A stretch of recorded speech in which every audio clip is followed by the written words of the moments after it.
Gadolinium-based contrast agents are extremely useful in neuroimaging, in neuroradiology. We can use gadolinium in inflammatory, in infectious disorders, in oncology, obviously, and obviously also in MS. In fact, 40% of all the examinations that we perform in clinical practice, we use gadolinium, and it's the main indication of this contrast agent in MRI is related to neurological conditions. In the last few years, within the GREC is an organization under the umbrella of the European Society of Magnetic Resonance.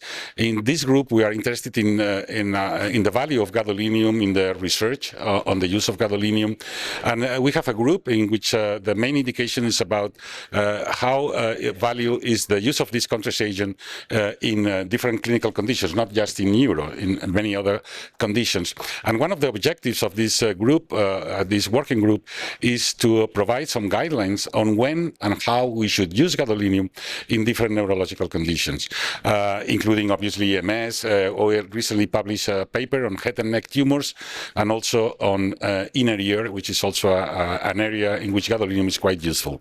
In multiple sclerosis, gadolinium is extremely useful, particularly in the initial diagnostic workup, because the presence of enhancing lesions, which is a marker of acute inflammatory activity, is crucial not only for making a correct diagnosis of the disease, but also for the differential diagnosis, and also provides some prognostic information that can be used by the referring clinicians to decide what type of treatment the patient should receive. So extremely useful for the diagnostic workup.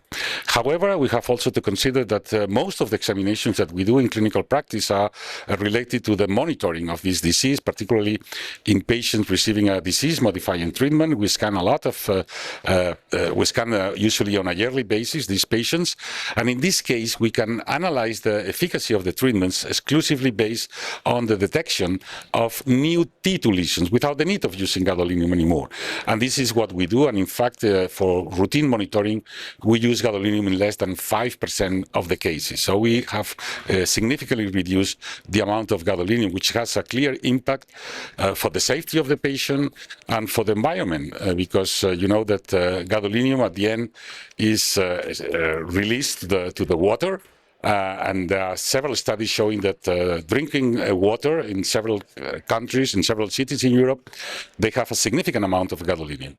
There are specific conditions in which gadolinium for monitoring purposes can be extremely useful as well, particularly when you have a patient in which the neurologists suspect a relapse, a clinical relapse, so new symptoms related to a disease activity. In this situation, the neurologist may decide to treat the patient, for example, with steroids, or to switch to a higher efficacy disease-modifying treatment, or start a disease-modifying treatment. But sometimes, from a clinical point of view, it's not so easy to know if a patient had had a relapse or not. In this situation, it's very useful to scan the patient as soon as possible, and to use gadolinium, because gadolinium will add, in addition to the T2 lesions, information about a new lesion that has developed in the last 3 to 4 weeks. So an acute new T2 lesion. And this could be very important in order to make a decision on the treatment of the patient. So in selected patients, gadolinium is still useful for monitoring purposes.